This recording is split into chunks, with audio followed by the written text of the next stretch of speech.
Aujourd'hui, notre ami Salim Isa n'est pas parmi nous. Salim Isa aujourd'hui, il est Tontol. Salim Isa aujourd'hui, parce qu'il a dénoncé, Salim Isa parce qu'il était solidaire, parce qu'il était militant, parce qu'il était pacifiste, parce qu'il était laïque, parce qu'il était universaliste. Salim Isa aujourd'hui, il est emprisonné. Salim Isa risque, selon le procureur de Biskra, de Gardaïa, 2 ans de prison pour délit de solidarité. Salim Isa n'a pas importé de la cocaïne en Algérie. Salim Isa n'a pas occupé un poste de responsabilité en Algérie pendant 20 ans. Salim Isa n'est pas un corrompu comme l'est l'administration et les élus algériens. Salim Isa est un militant. Salim Isa est honnête. Salim Isa est propre. Salim Isa n'est pas un maire qui a sauté, excusez-moi le terme un peu trivial, sur une administrée pour la violer dans le bureau de la mairie. Salim Isa n'a pas importé des produits frelatés en Algérie. Salim Isa a dénoncé tout simplement les injustices qui règnent dans ce pays gouverné par une dictature illégitime.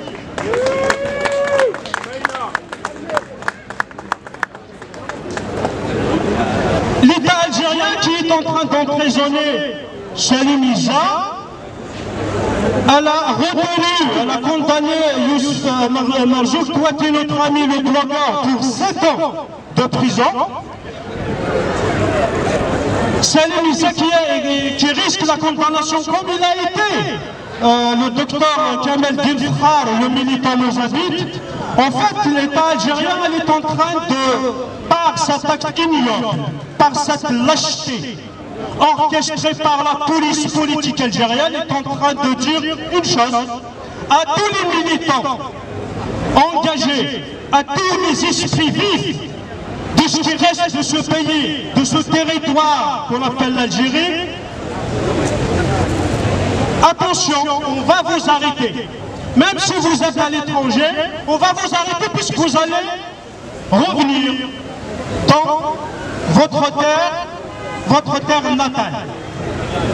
C'est un message à nous tous qui sommes là, ainsi qu'à tous les militants qui essaient de dénoncer et de révéler la force pourrie du régime algérien qui cherche par toutes les richesses qu'il a accaparées pour avoir une légitimité internationale, alors que la légitimité, on ne l'a pas par la répression, ni par la police politique, ni par l'emprisonnement des militants. Ils veulent adresser un message à nous tous ici pour nous dire: contestez, manifestez, mais restez là-bas, dans votre pays d'asile. Ce territoire est à nous. On l'a accaparé, on l'a pris de force, par la violence, par les putschs militaires et surtout par l'assassinat. Voilà le message qu'ils nous disent à travers l'arrestation du Salim. Donc vous êtes tous ici concernés,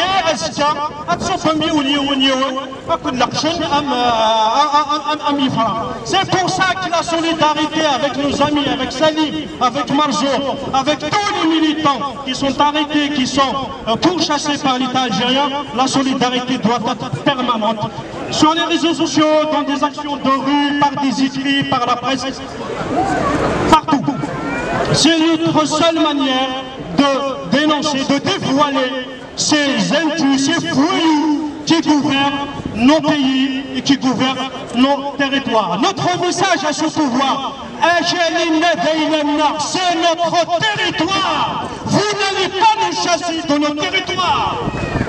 Vous n'allez pas nous emprisonner éternellement. Vous ne pouvez pas arrêter 40 millions d'Amazirs en Afrique du Nord. Vous ne pouvez pas arrêter des millions de Djabi. Vous ne pouvez pas arrêter 5 millions de Jaoui. Vous ne pouvez pas mettre toute la communauté mouzabite en prison. L'histoire va dans le sens de la libération de peuple et nous allons gagner.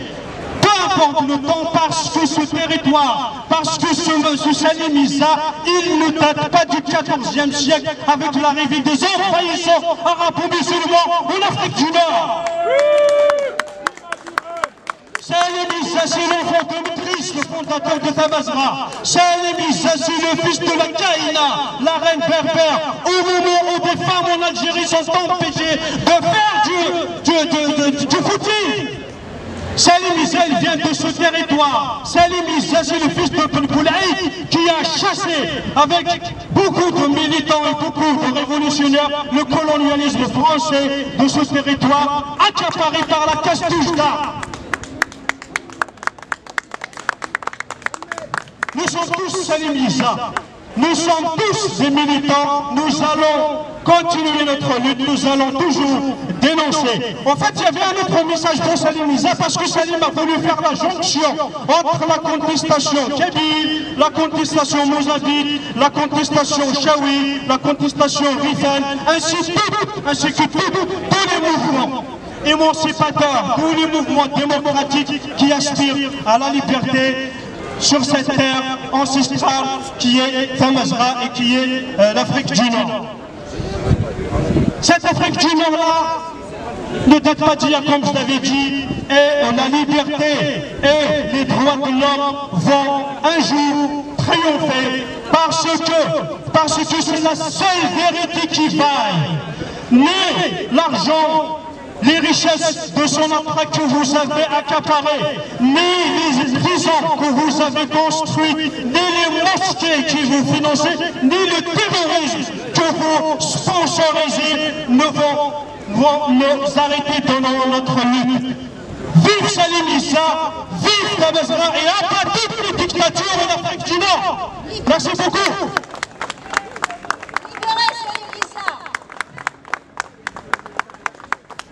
Ils veulent nous assigner à la prison. Nous, on va être assignés à la résistance. Nous sommes assignés à résistance. Voilà, on est là. Parce qu'à travers cette arrestation de Salim, il y a deux choses. D'abord, ils l'ont arrêté parce qu'il dérange. Il dérange. Parce qu'il réveille les consciences, Salim. Parce que Salim, il parle chaoui. Parce que Salim, il parle aux Amazirs. Parce que Salim, il construit des ponts. Il construit des ponts, Salim, entre les Amazirs. Il voulait construire un pont entre les Chaouis et les Mozabites. Les Chaouis et les Kabyles. Salim est un bâtisseur. Salim est un bâtisseur. C'est pour ça que nous l'aimons tous. C'est pour ça qu'on se reconnaît, nous les militants des droits de l'homme, en Salim.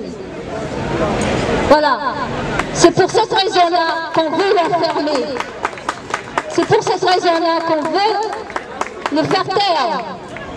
Salim, il parle aux générations futures des Chaouis.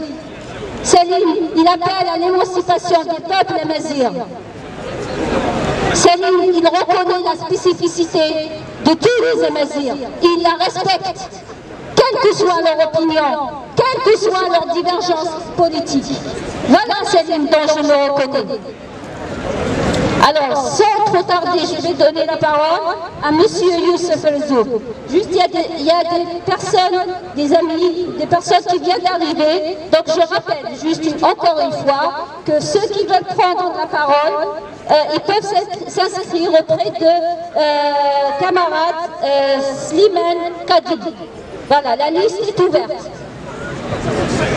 Merci. Bonjour Azul.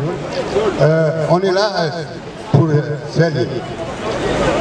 Ce que nous rassemble aujourd'hui, c'est la question fondamentale, c'est la question de la liberté de Salim. Salim qui est frappé par l'arbitraire d'un pouvoir despotique et autoritaire et autocratique. Donc, c'est à partir de cette question, c'est à partir de la question de la liberté, c'est à partir de cette question de loi de l'homme qui nous réunissent tous. D'abord qu'on commence par cela, par cette question. Et par la suite, on pourra débattre d'autres questions, d'autres politiques ou ailleurs. Donc, il faut pour libérer Salim un grand rassemblement qui dépasse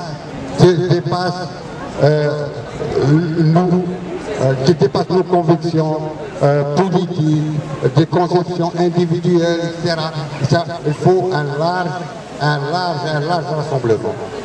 Et on ne doit pas, on ne cherche pas les justificatifs ou les raisons pourquoi Salim a été arrêté.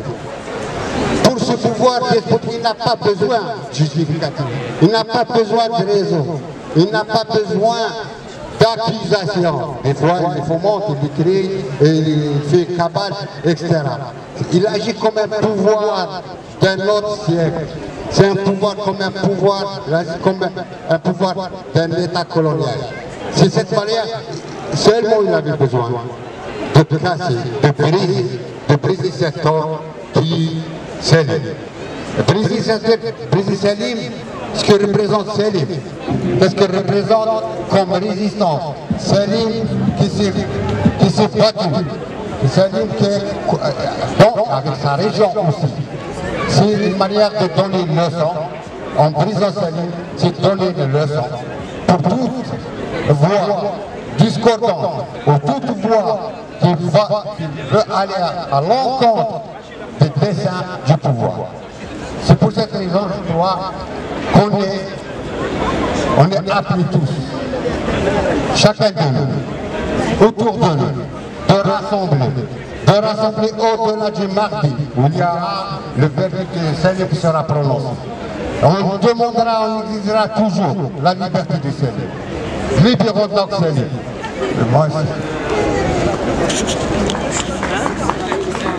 Nous sommes en France et nous faisons de notre mieux afin de porter notre message en fait, aux élus de la République. Jusqu'à présent, il y a un certain nombre, il y a deux ou trois élus ou deux, trois personnalités politiques qui ont affiché leur soutien et leur solidarité en saisissant des autorités algériennes ou en faisant des publications bien évidemment de soutien et de solidarité avec le cas de Salim. Et ça, je pense que c'est une démarche positive et bénéfique pour nous.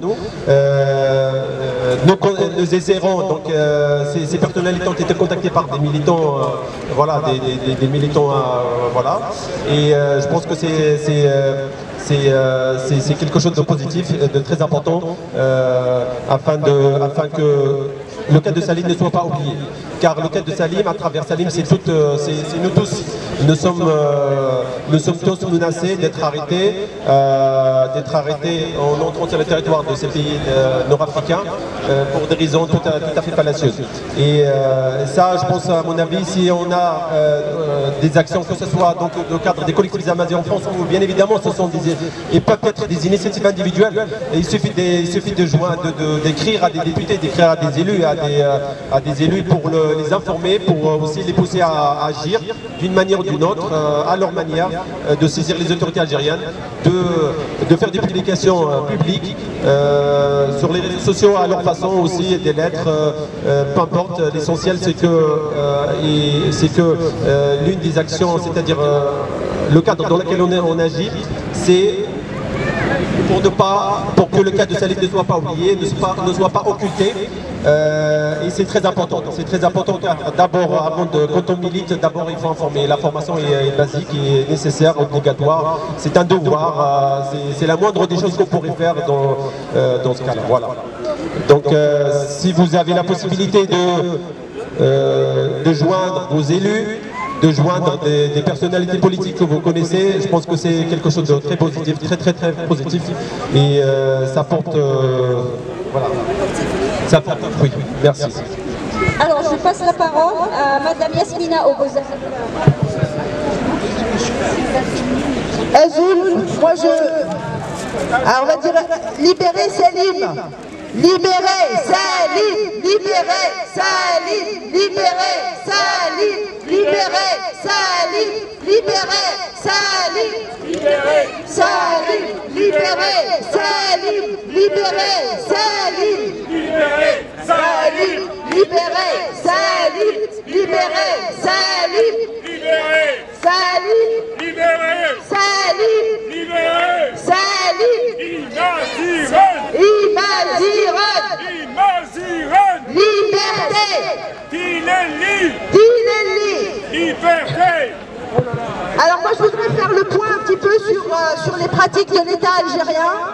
et mettre un petit peu en lumière sa noirceur, pour ainsi dire, parce que l'État algérien, il emprisonne et il prive de liberté les militants, les citoyens qui sont respectueux des droits humains et des droits des peuples.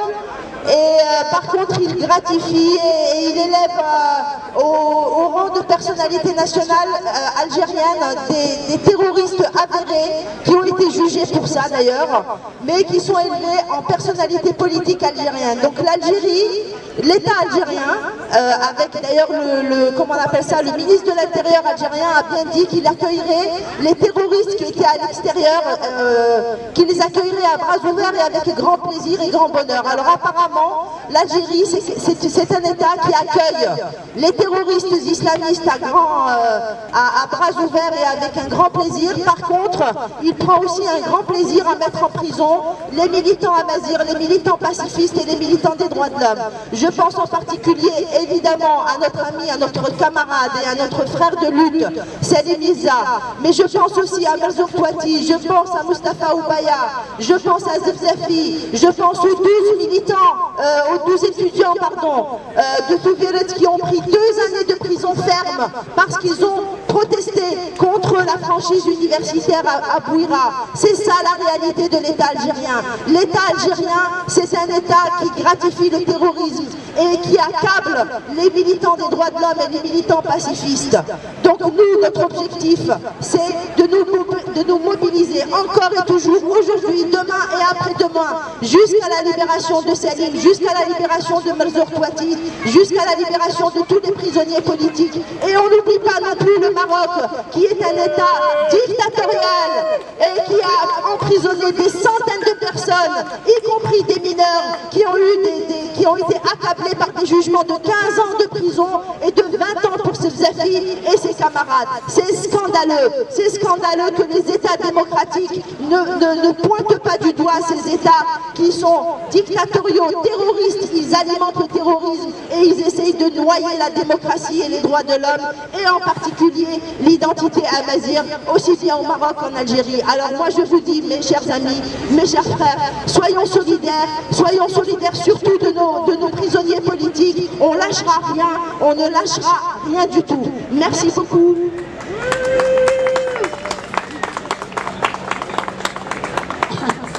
Merci Yasmina.